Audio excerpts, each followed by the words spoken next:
Hello, everybody, and welcome back to another episode of El Koki Otaku. Today with us, we have a very special guest. He voices Rensuke Kunigami in Bluelock, Babanuki in One Piece, Yoshida in Higehiro. After being rejected, I shaved and took in a high school runaway. That's a mouthful. Aka Ibuki in Ayaka, a story of bonds and wounds. Riki in Kamikatsu, working for a god in the Godless World. And Pierre in Parallel World Pharmacy. So please give it up for Alex Hom. I don't know. It's Hom. You got it. You got it. It's okay. Thank you. Thank you guys so much for having me on. Thanks to you. We got with like three variation of your last name. It's okay. I've gotten a list of last name pronunciations, so you would not be the first. Which one I know you said it was like mom. I know you said it was like mom, but with an H, and I'm like, I can't. It's like it's not clicking in my brain here. Not tonight. It's okay. No worries. Which is the most funny way they have spelled your last name?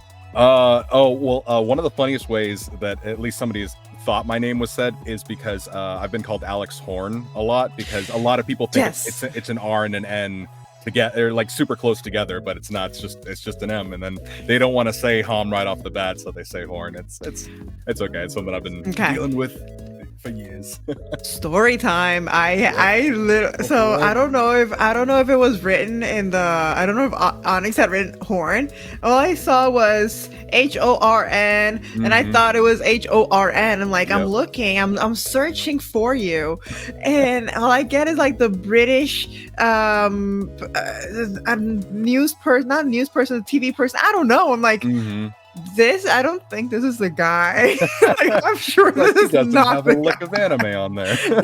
Right. And I'm like, this is wrong. You know what? I'm gonna wait till tonight and see what's going on, because I know something's going on here. But yeah, that was me. So I thought it was Horn first. That's Hom. But talking about international pronunciation and way to pronounce name internationally, you have one of the main characters in one of the international series with Bluelock. Yeah, interesting scenario. So, how do you describe that series for those who haven't watched it yet? Oh wow! Usually, like the way we describe it at like conventions and in front of fans, or just in the general public, if nobody's watched it, we kind of describe it like if you took soccer and Squid Games and threw them in a blender. That's kind of what it's all about. It's this kind of international death league of soccer, and I mean, instead of dying in the league as a result of them not performing well, they just never get to play soccer ever again, and that is a crushing blow to anybody that's in the league, because soccer is everything to them. What do you mean with ever again? Like they get eliminated their so like from what I understand, if they're eliminated from the Bluelock League, they can never play soccer again. It's like at least not like professionally, because the idea behind Bluelock itself is trying to create the most, or like the best and most athletic and most competitive team to compete in the World Cup of soccer for Japan, to represent Japan to win. So at least from what I remember and can kind of glean from, they're at least barred from ever competing and representing Japan. I think they're banned from ever playing soccer again. That's the deal with the devil. Yeah, it's awful. That's very harsh. I mean, the only deal which I keep saying, I have said in many conventions we have been speakers, the only deal we do like that is one like Sword Art Online, where this guy went and they lost their life. That's the only deal like that. But something like that, hell no. Yeah. It's that's why it's like, I think it's like also what leads to it being like such a dynamic watch is like this is such a bonkers premise, and like but all the characters, especially the character of Ego, who's played by Derek Snow, absolutely owns that character, and his character is so focused on like, well, if you're nothing, you're nothing in this league if you don't want to be the best and that kind of thing. So why should you even be playing soccer? Yeah, and actually Bluelock was quite a good series. It was promising for a sports series, and there is a lot of people that is following this series at this point.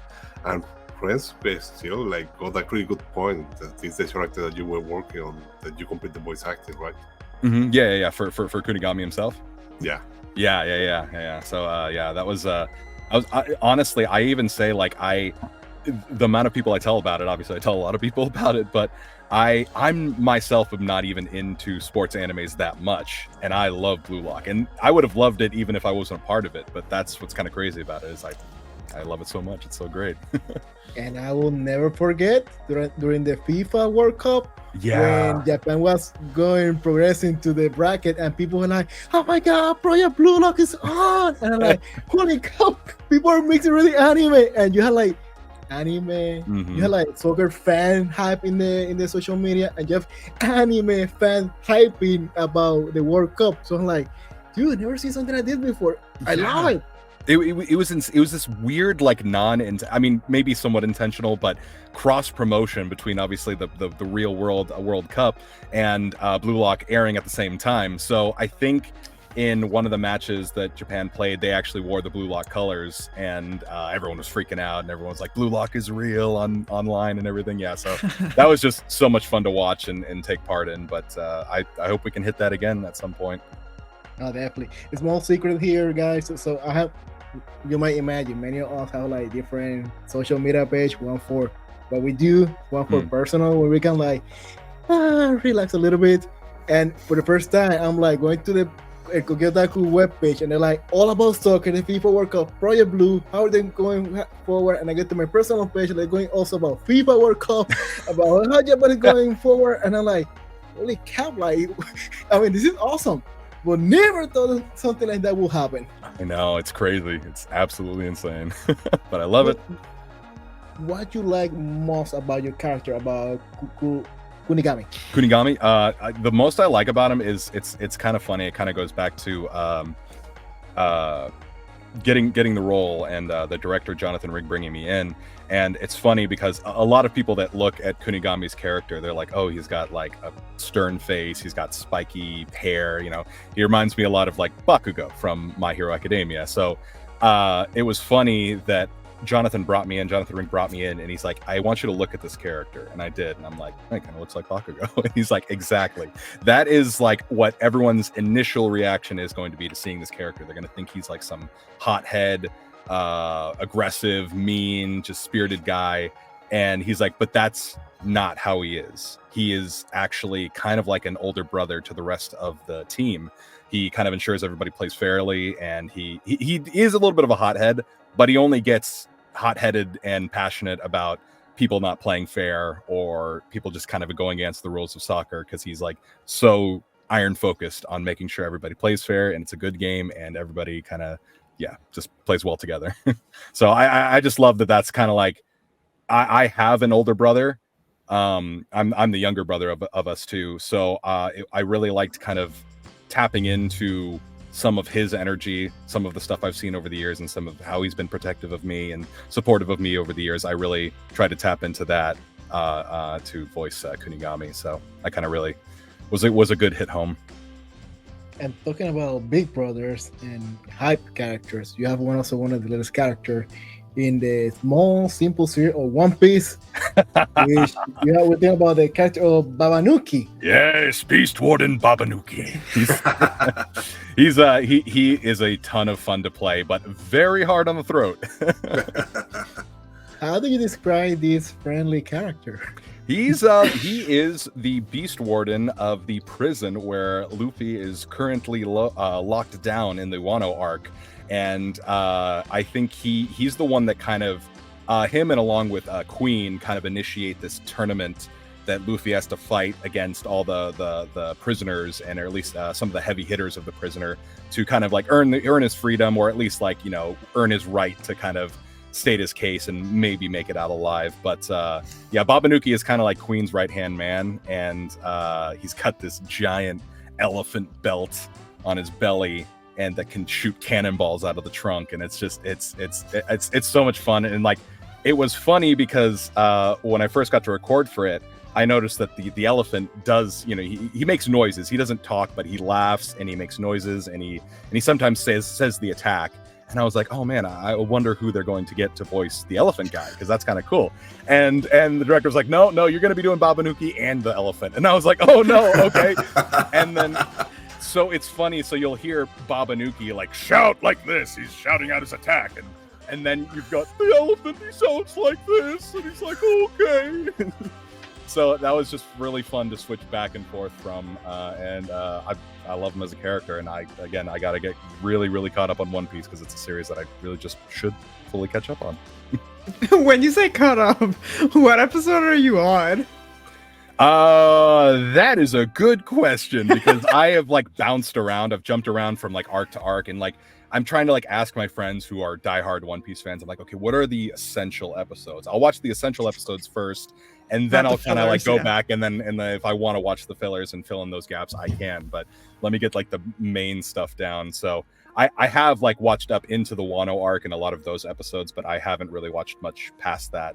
I know all about Gear 5 though. I know that was super crazy and super hype, and I loved all the clips and the sound effects and everything like that. So you know what? Speaking of One Piece, because you were mentioning this when we were talking about backstage, we kind of mentioned the live action. Yeah. Well, we got, unfortunately, the one in our team member who's like a diehard One Piece fan. He's not here today, and we have another one that's not here that he comes on from time to time. The thing is, when the live action came out, I was like, everybody was like, "Oh, it's so good, you should watch it." I'm like, "Oh, okay, fine." I watched it. I actually loved it. I'm not like I loved it, barring a few CGI. I loved it so much so that I actually went back and I'm like, okay, you know what? Let me actually watch the anime, which we tried watching it once, but because it started in like 1999, I'm like, I'm the type of person that like the animation has to be like super well drawn, and like smooth drawings and very pretty for me to actually keep watching it. Like if I hate the animation, I can't deal with the plot. I gotta stop. That's fair. But right. So when I saw the live action, I was like, okay, let me go to the anime. I'm by episode like maybe 16 right now, but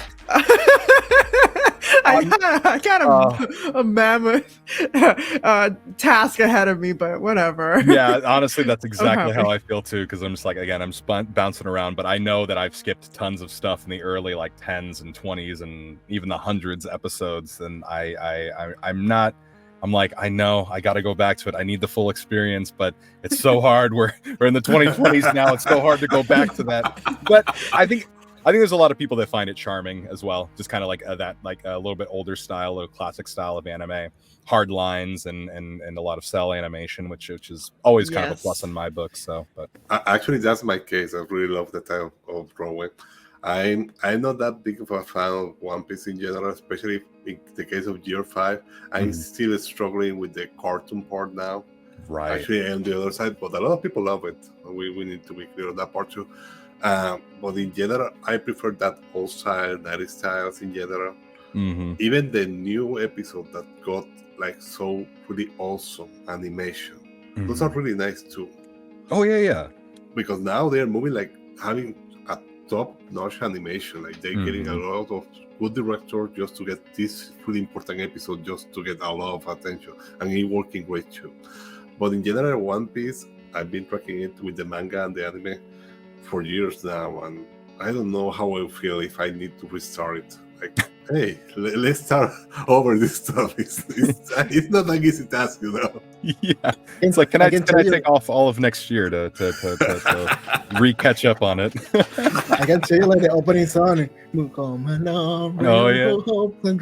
which is kind of funny because I'm episode 30. Also with Kiara, but I'm watching it when I'm doing shorts in the house, trying to put it over there so I can at least catch up with everything going on. And I thought for like, okay, easy. I'm going to skip the opening and the credit song, and I'm going to try to set the pace. Hell no, I cannot skip that song. That's like anthem for us. Like every time I hear the song, like come on, read are you hopes and read, and I hear singing, like I can't. That's nostalgia for us. Yeah, there's just some intros you can't skip, and you shouldn't skip because it's part of the experience. I'm a big believer of openings and ending credit, but going into feelings and emotion, one of the series you need to help me in this one because I haven't watched it yet. It's even that's on my watch list is Ayaka, a story of bones and wounds. and where you had the role of Ibuki Aka. Aka? Aka, yeah, Ibuki Aka. Yep. So, what is the story about? Because it's on my watch list and haven't seen nothing about it, but it looks so cool, the animation and that story of bonds and wounds. It sounds like drama. Yeah, so that series is a ton of fun if you want to get into it. It's an original story, so there's no light novel or manga backing it up with like content and lore. It's from what I know, I think it's a standalone like 12 episode anime.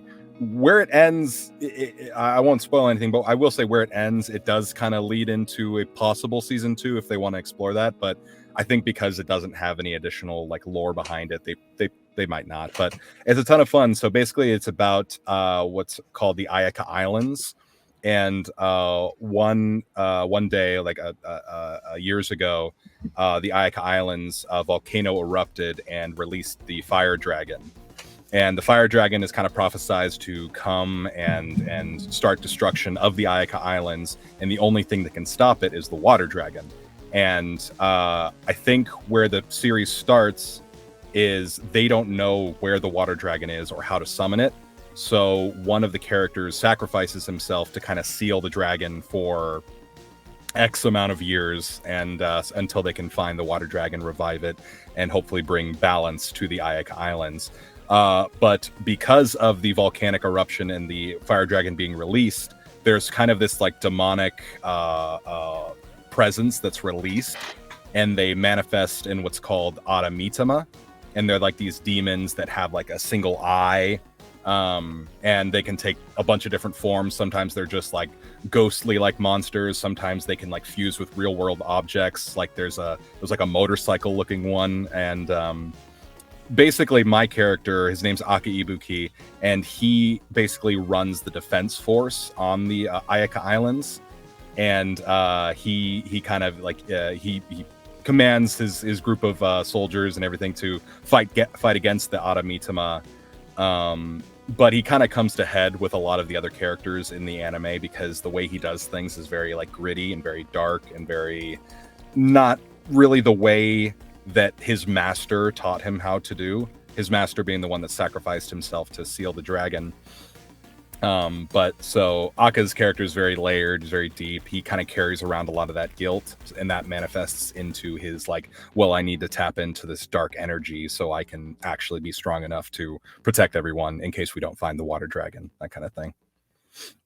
But yeah, sorry. I could go on and on about that series. It's a ton of fun. Check it out if you can. No, but I'm thinking about the Mintama because that's a term that is normally used on many traditional related animes. Like they bring that idea because it's the idea of having this honorable spirit, this god or kami, like in Japanese, that is a soul, like it's a wonderful soul if you want to bring it like that. And it's really nice always how they bring this cultural stuff, cultural ideas into the actual anime, because if you just connect you with the Japanese culture, and what I am hearing you, that's what I'm getting from this one. It's like you have all this setting, but still you're bringing this cultural aspect of Japan into the anime, which is always a good part of the anime. Would you say about it? Yeah, absolutely. I was just going to say, yeah, because I think in a lot of animes, obviously a lot of animes are set either in the city or like on the mainland and stuff. Because this anime takes place on a set of islands, it's a very rural type setting for everything. So a lot of like actual culturally significant imagery and language and events happen on the islands itself. So that kind of it helps it feel a little bit more relaxed and calmer than a lot of the ones that go really, really crazy with some of the more action heavy scenes. And I have to confess, it really had me lost when I see the poster, the art, because we always see like the 4 cool guys, very badass style. But in the background, you see the clear night star with the traditional the gates. And the temple. So I'm like, what's going on here? Because I can't place my mind. So definitely, I now want to watch it more than before, because honestly, it's on my playlist and it really caught my attention. But about something way less traditional, slice of life, not a model role to follow. And one of my favorite slice of life story from the past 2 years, talking about Higehiro. After being rejected, I shaved and took in a high school runaway. When you had the main character of Yoshida. Okay, describe me that series. I know, describe this series because sometimes when I see this name of the series, for me it doesn't make sense. Yeah, so that is ever the problem with kind of bringing this series up to anybody that hasn't watched it or doesn't know anything about it, especially my parents. Talking to them about it was a little hard, but like, so the series itself, the title Higehiro. After I was rejected, I shaved and took in a high school runaway. It sounds everything building up to something that's risque, etchy, that kind of thing, but I guarantee you that's for anybody that's watching and wants to check it out, it is not like that. It does not go that way. It is probably one of the most grounded and dramatically like resonating shows I think I've ever seen, at least in anime form, because anime could go a million directions, but the one direction I never really expected to take is the one that Higehiro took. And the story itself is basically about this 26-year-old office worker. His name's Yoshida. And he is currently at least at the beginning of the series, he's currently head over heels in love with his boss and ends up taking her out on a date. And after asking her if she would like to take the date longer and elsewhere, she unfortunately rejects him and says, I already have a boyfriend. And he was like, okay, it's kind of weird that you let me take you on a date, but okay, all right, cool. He ends up spending the night drinking his sorrows away in a bar with his friend, and eventually gets to the point where he stumbles home and encounters the other titular character, Sayu, who is a high school runaway, and she's kind of huddled under a street lamp. And that's where he finds her, and in kind of a drunken stupor, he lets her come home with him, and she stays there. And that's kind of the start of the journey of Yoshida learning all about Sayu's backstory and her family life back home, and the really awful and traumatic things she went through. And then Yoshida kind of growing into the person that Sayu never had, in that he is kind of her supportive father figure in the series. And there's a lot of people that like to ship Yoshida and Sayu just purely based on the things that happened in the anime, but I think it gives off so much more of a familial bond and a fatherly to daughter feeling, that some of that stuff falls by the wayside, but it's so much more about the characters than it is about their relationships with one another. So, And on those lines, when you think about Sayu, her story is really difficult in general. And when you think about animes in general, they really like to bring these harsh stories, and this one of those anime that focus, even when maybe there is a little bit of ecchi, there is a lot of other things, but that's not the focus as you mentioned. It's like, it's how this character developing a dysfunctional environment with her family and all the other stuff, and how she just tried to get into that paternal affection in a strange way, which means at all costs, like, this anime is giving you more into the psychological aspect when you really think about it, which is probably like the good thing about the anime, because if not, if you just read the title and based on that backstory, it's like, it's ecchi. But that's not the case. It's like those are the first episodes, but when you keep going on that, and the history of Yoshida is quite interesting, because even when he is emotionally affected by all that happened that you explained, he still gets into the mindset of supporting, or protecting, or helping. And that's also another turnover of the event that is not expected and make the story quite attractive. I really like the series. I really like the anime. Okay, guys. So the disclaimer now. I'm not losing my chance here. There's coming now a few hard spoilers, but you can stay around because trust me, you're going to enjoy this spoiler. You're going to make you more interested in the story. You like spoilers at all? Feel free to jump the next timestamp in the timeline. I will make sure to add the timestamp so it's easy for you guys. But I'm not losing my chance here. I'm going to start with one of the first spoiler.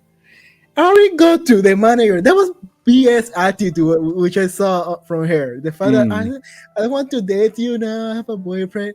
I was so mad with her. Oh yeah. There's I read many a comments that were like, oh, now she likes him, now she's into him, that he's got, you know, this girl, this high school girl that's staying with him. It's so the logic is absolutely bonkers, but like.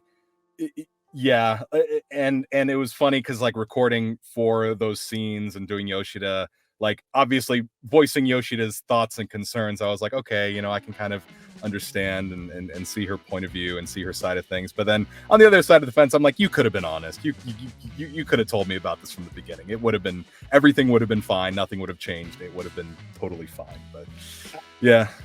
I was so I mad think with she her. just did it for a free meal, honestly, because there's no way that's socially acceptable. It's like, look, you know, you're in a relationship. You're not even supposed to be going out on dates in the first place. No, and then you she's say not yes. in a relationship. She's not in a relationship, she's right? not. She's Yeah, not. yeah. She's not.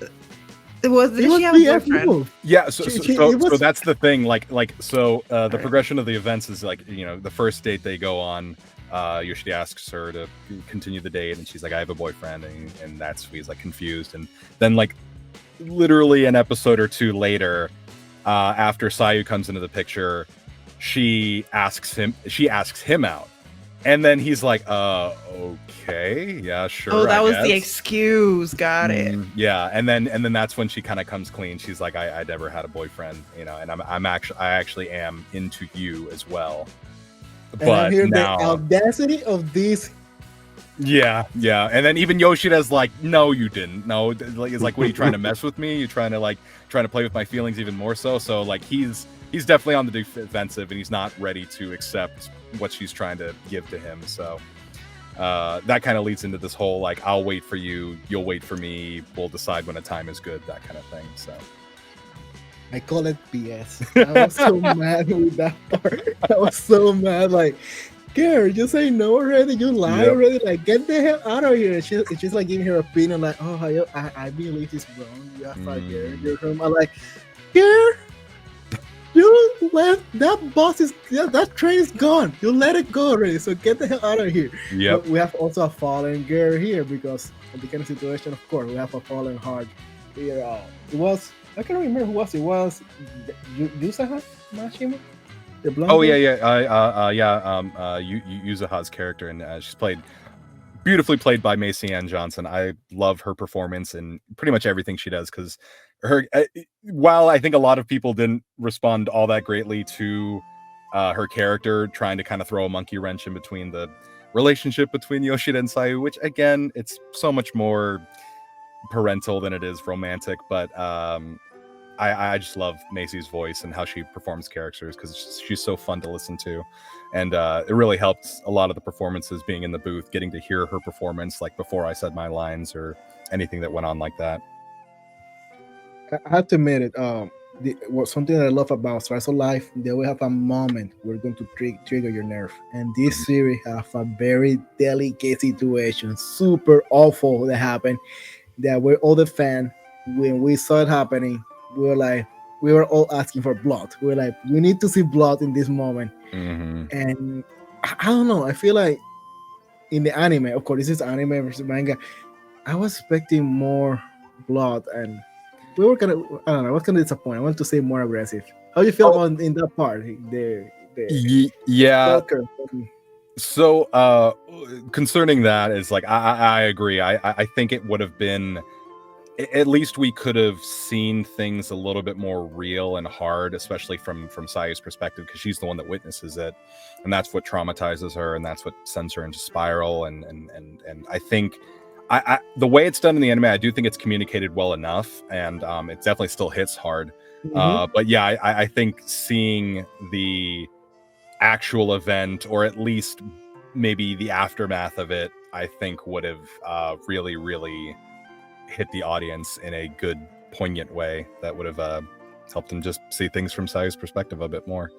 But yeah, that's again, the series deals with very heavy and deep stuff, but in such a tactful and careful way that it doesn't feel uncomfortable to watch in a way. It feels like you're just like, I need to know what happened, so please explain more of the story. And the way the story is told, is the storytelling in general is great. You know, you keep like looking at the first episode. I want to see the second one, and you just keep going. It's like you don't get bored when this is slice of life, and with all the topics that they just handle, difficult ones, by the way, that you mentioned, and they still handle everything okay. They even speak about suicide and stuff like that. That is like, wow. And I think that's one of the magic in the series, like Alex mentioned. Doesn't go explicit, doesn't go raw, doesn't show unnecessary scene, but that sense of mystery of giving you what you need to see, that many of them what happened is implemented yeah, you know what happened while seeing it. It's kind of heartbreaking. So for me, watching this series was like a warm, heartwarming story, but heartbreaking too. You're like watching it's again when anime play in sci-fi with reality. You're like, yeah, this is fantasy, but when you step down, like, shit, this is not fantasy at all. This is very reality. So reality that we have a meme where a guy went to jail, I think 2 years ago, because he apparently the authorities in Japan detained him because he was giving space for a runaway girl, and he meet up and where you get to stay in my apartment, and 2 days later police show up and arrest him. Yeah, and that's why, like, and that's honestly why, like, I mean, obviously that kind of situation here in the States is already a severe, you know, like issue, and obviously everyone would go up in arms about that if you took in a stranger minor and you're the adult in that situation. But obviously over in Japan, it's even working within those cultural you know, framework and everything, it's even more serious over there. So and that's kind of a source of a lot of Yoshida's anxiety throughout the series. He's like, oh man, I can't keep doing this. I have to figure out a way to either get her home or fix the situation she's in so she can leave, you know. Yeah, but when you think about the runaways in Japan, that's quite normal. Yeah. I just remember the case of Hideki Anno of Evangelion. Everyone knows here that I love Evangelion. I try to bring that topic every time I can. And Hideki Anno basically was a runaway, and there's a lot of people that are runaways in their life as a part of their life. Like for 1 year, one whole year, they were just walking around trying to figure out what the purpose of life. And that's quite common in there. But again, the tricky part here is the age of this girl and her back in general. But beside that, runaways are quite normal. It's not. I don't think it's too much like the US. In the US, it's a little bit different. But for Japan, I think it's just like some strange phenomenon. But yeah, there is a lot of runaways in there. Yeah, I will say that was kind of an interesting thing watching the series. Is so obviously when Sayu finds her way to Yoshida is not the first guy she has stayed with. She has sadly, but it's odd to me that, because I don't know if the number is ever confirmed in the series, but she has gone from person to person to person to staying with them as long as she can until she outweighs her usefulness, quote unquote, or you know, they just have enough of her and they kick her out. But obviously each person leading up to Yoshida, mostly they're guys, I'm pretty sure they're all guys, they have all demanded physicality from Sayu, and Yoshida is the first to not do that. So that's kind of like what kind of throws Sayu for a loop. She's like, I've been here for months and he hasn't asked for anything. He just asks me to clean his apartment and cook for him, and that's about it. And that kind of comes to a head in we were talking about the just some of the progression of like, and some of like the etchiness that's depicted in the show and some of the risqueness, but it's done in a meaningful way. If you get up to episode 3, I mean, for us that have watched it, we know, but episode 3, Sayu kind of approaches Yoshida completely in lingerie and underwear, and she basically kind of throws herself at him, and he puts his foot down and says, no, you need to stop this, what are you doing, that kind of thing. He's like, you put on some clothes and then we can talk, that kind of thing. So there are a lot of fan servicey shots of Sayu in that scene, but it's all juxtaposed with this extremely serious talk they're having about Sayu's journey to meeting Yoshida, and how she is confused and doesn't know how to take his kindness and generosity, because all she's known leading up to that has been like, well, I have to give back something. But yeah, I had to wrap it up. I have to confess, Mhm. It never crossed my mind your approach, your point of view with the ending, that it was more in a parent way. I was shipping them, honestly. I thought like, maybe they're going to end up together the way it wrap it up. So yeah, I don't deny any of the shipping. I will say I think there is something there. Obviously, if you watch to the end of the season, they split apart, but then at the very end of the last episode, they find their way back together. And I will say from that point on, I will say, yeah, there's definitely probably romance there that could bloom and blossom. But I think what I mean when I say like it's more of a parental familial bonding thing is the romance isn't necessarily the focus of the series. The focus is so much more on, like I said, Sayu never having that supportive care in her life, and Yoshida being the first source of that helps her learn and challenge things, and even go back to her home life and stand up for herself. So that I like, don't get me wrong, I would have loved romance thrown in there as well, and definitely a lot of people love to ship the characters, so that's always something. It was perfect ending for me. I love the question that left over there, because I feel kind of clear about Sayu. I was kind of clear about her feelings, but she's still a teenager, so that she have a lot to grow up in the story. We know Yoshida, but also I was questioning, wait, Yoshida stopped technically caring about the girls in the work, about going out, so maybe we saw both of them growing up. But honestly, I love the ending. Yes. So, and just a random comment before closing, we have a series called A Girl and Her Guard Dog this season that possess a lot of similarities to Higehiro. Oh yeah, I heard of that one. Yeah. Just in case people want to see something similar. It's a little bit more into the Yakuza part, but that's another story for another day. I promise. Right. But talking about background, Alex, how do you end up here in the anime world? The background, yes. So, as most voice actors usually kind of have this typical background, but I did theater a lot when I was a kid, mostly in high school and then into college and some community theater even past that. I loved just auditioning for shows, and what the crazy thing about that was there's no my family doesn't really have a lot of thespian driven people in it. So when I said I was signing up for theater, my mom was like, "You're doing what now? You're going to do what? You're going to leave football and go do theater?" Because I was in football at the time, and I was like, "Yeah, this is something that interests me. I'd like to delve more into it." And obviously, leading up to that point, I think you kind of have to. It's kind of impossible to not be a fan of anime and to get work in anime. Like anybody that's working currently in the industry, at least at one point, you were a fan of anime. And I grew up loving anime, loving cartoons, video games, all that kind of stuff. So I had known that the hubs for specifically, especially the anime voice acting, was Los Angeles, Dallas, Texas.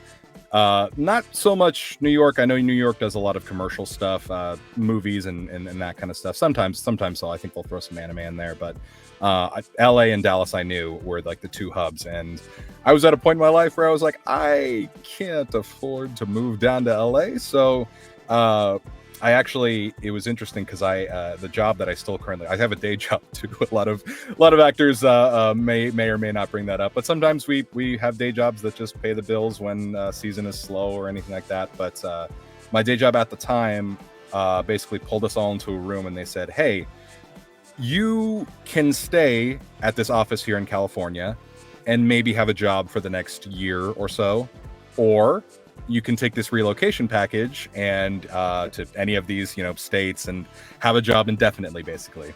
And one of the relocation states was Dallas, and relocation states was Texas. So I said, you know what, I'm gonna try this. I'm gonna take this opportunity. If it goes sour, goes poorly, I don't get into anything. I can't cut my teeth on anything voice acting related. At least I'll only have to pay for my trip back, and my company will have paid for my trip over here. So yeah, and then I moved out to Dallas in late 2019. Took classes, did some fan and indie stuff, a lot of like narration, some YouTube narration, a bunch of other stuff, just to kind of fill my resume or just get more experience and practice. And then I think it was either beginning of 2020 or late 2020, I was able to join what's called a Walla group. And if you guys know what Walla is, I'm sure people have talked about it a lot. It's basically any background noises, or if they need small bit characters, they'll bring you in and say, hey, they'll voice the small bit unnamed character. And I was able to join with a group who kind of already had ties to Crunchyroll. And that's kind of how things got started for me. We started really small. We got to do, I think our first session was a Walla session for One Piece. So it was kind of funny getting to do that. And then years later, or at least like 3 years later, I get to voice like a pretty prominent character in one of the major arcs of the story. So that was a lot of fun. And honestly, it's kind of snowballed from there, even more than anime. But I've done a couple games. I was able to do a G Kids film, one of the most recent ones that came out. It's called New Gods Yang Jian, and I got to voice these two brother gods. I got to voice both of them because I wasn't expecting that either. But when they brought me in, they're like, okay, so there's these two characters, these two brother gods, and they're basically trying to bring the main character in because he's committed some crimes, or he's at least under the suspicion of these crimes. So they're kind of like the law bringers, and they're trying to bring him in. So yeah, I voiced the duo of brothers. One's like super boisterous and loud and gravelly in his voice, and then the other one's very deep and very serious. And that was just, again, a ton of fun. And it's been a dream ever since I moved down here, and it's just been so good, so nice. And yeah, that's kind of it. I mean, it sounds like a deal moving from California to Texas. Oh yeah. I mean, just the saving on cost living, we're talking about a lot of it.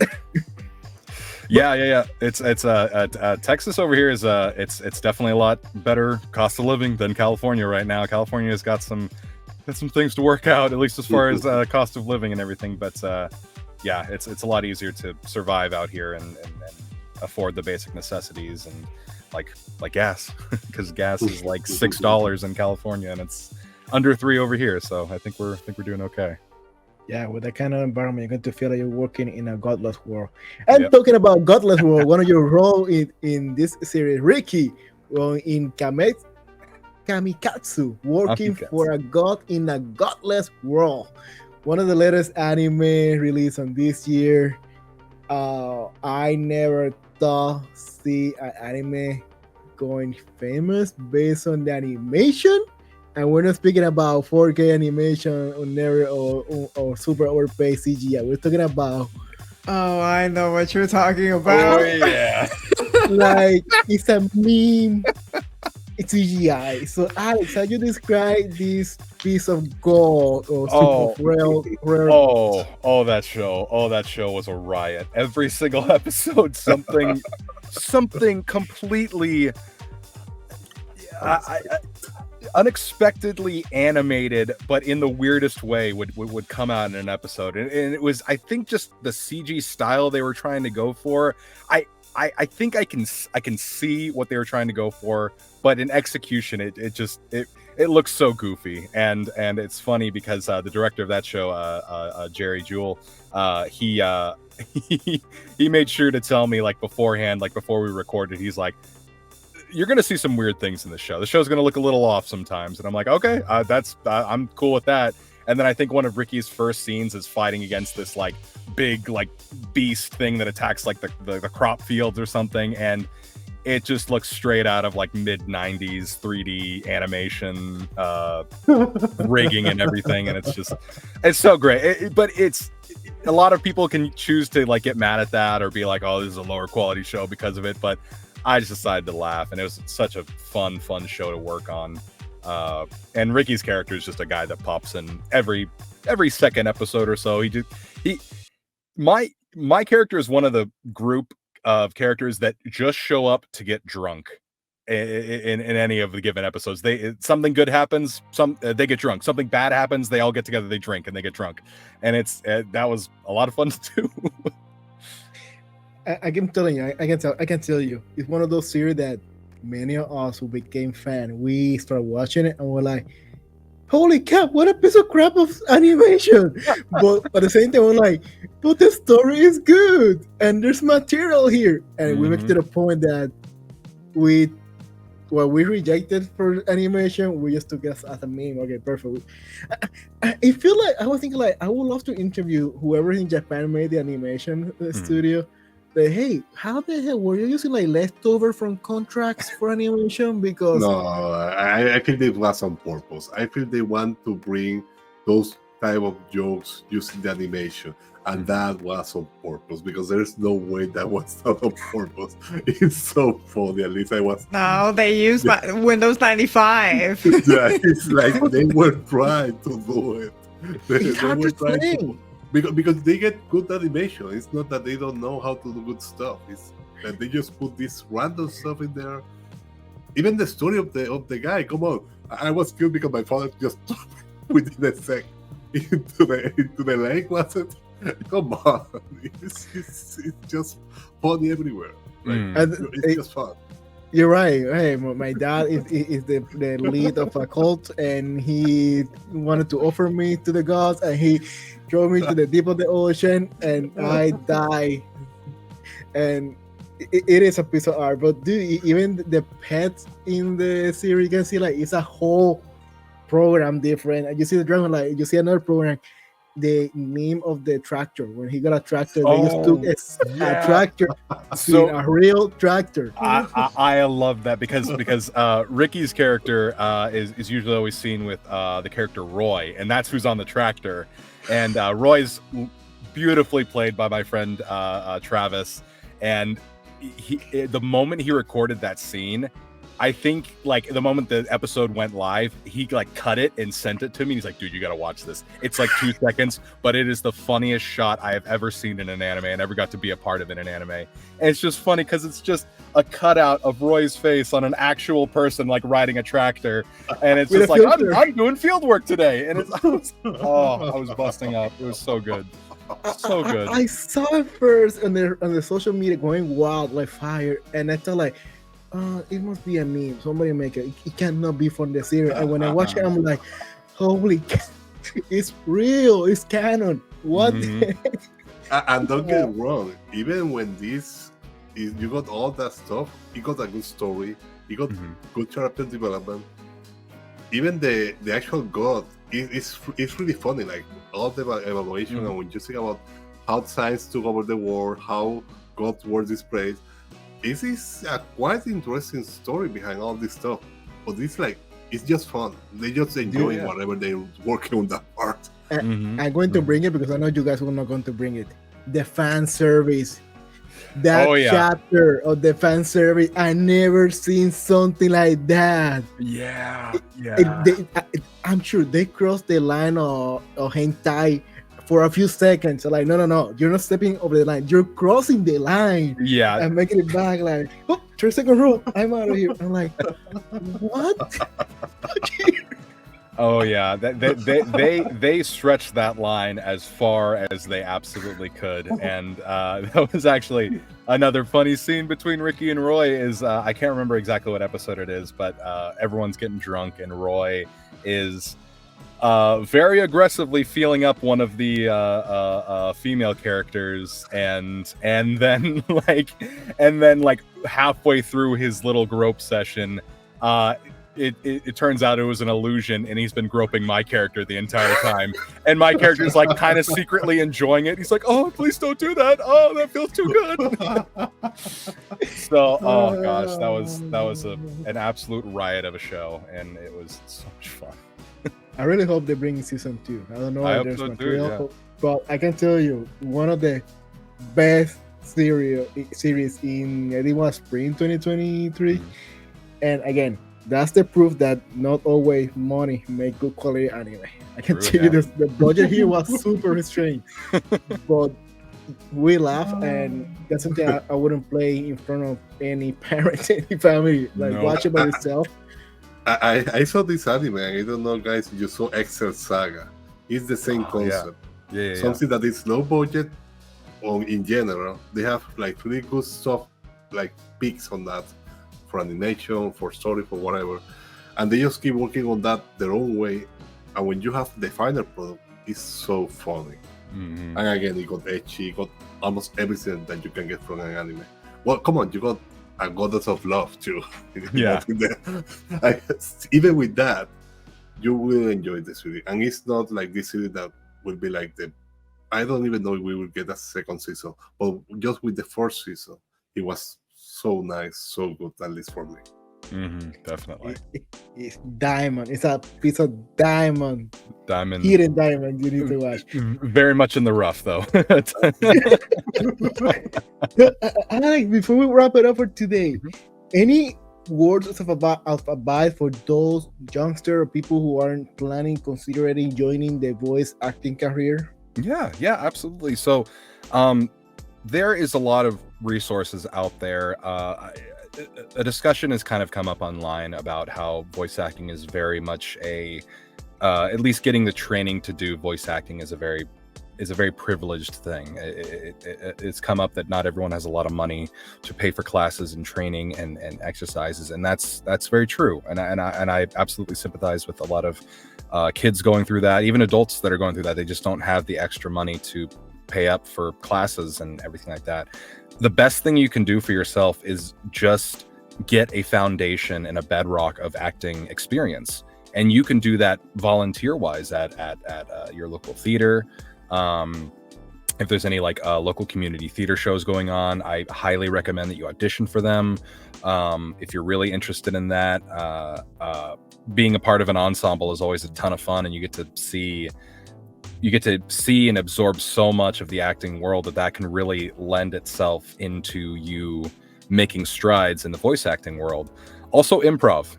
If you guys are ever interested in improv courses or classes, that is one of the biggest things that will be a feather in your cap if you want to get into voice acting, because we talked a little bit about it earlier, but Walla is heavily improv, because most of the time you're brought in with usually like a group of 2 to 3 to 4 people, and you're not given specific lines. You're usually just explained what goes on in the scene. They're like, okay, you're going to be playing these townspeople, and here's a list of example things you can say, and they're usually like 3 or 4 word sentences.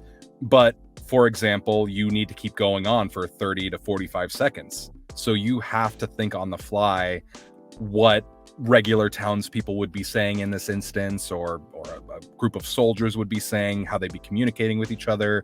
You can pick somebody and start having like a conversation with them, and all of those skills you can learn through an improv class or through an improv troupe, or however you want to go about that. So there is a lot of free resources to you available if you want to start gaining the necessary experience it takes to become a voice actor. And I mean, any seasoned voice actor will tell you, we're all still taking classes. We all have so much to learn, so much to improve upon, and I definitely know I do. So I'm constantly on the lookout for the next classes I can take. And when you guys can afford it, when you guys have the money to afford it, go for some of the really big classes. One of them, I can at least name drop here, is fantastic, and it got kind of me started on some things, and the organizer runner is fantastic. It's called VO Mocap with the Pros, and the main host her name's Victoria Atkin, and she's been in some fantastic stuff. But not only does it go well into voiceover and voice acting training, but it also goes into motion capture. That's why it's called VO Mocap with the Pros.